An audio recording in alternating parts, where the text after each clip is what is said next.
আশ্বিন শুক্লা পক্ষিয়া পাশাঙ্কুশা একাদশী মাহাত্ম্য ব্রহ্মবৈবর্ত পুরাণে বর্ণিত আছে।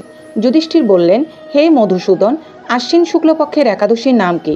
তদুত্তরে শ্রীকৃষ্ণ বললেন, হে রাজেন্দ্র, আশ্বিনের শুক্লপক্ষীয় একাদশী পাশাঙ্কুশা নামে প্রসিদ্ধা। কেউ একে পাপাঙ্কুশও বলে থাকেন।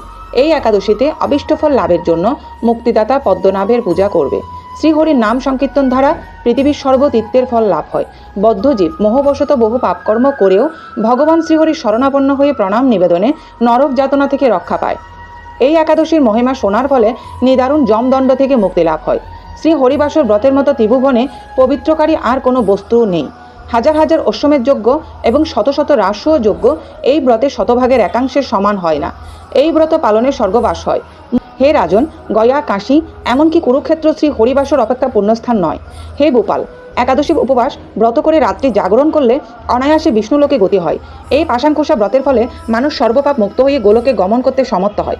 এই পবিত্র দিনে যিনি স্বর্ণ, তিল, গাভী, অন্ন, বস্ত্র, জল, ছত্র, পাদুকা দান করেন তাকে আর জমালয়ে যেতে হয় না। যারা এই সকল পুণ্যকার্য করে না তাদের জীবন কামারশালার হাপড়ের মতো বিফল।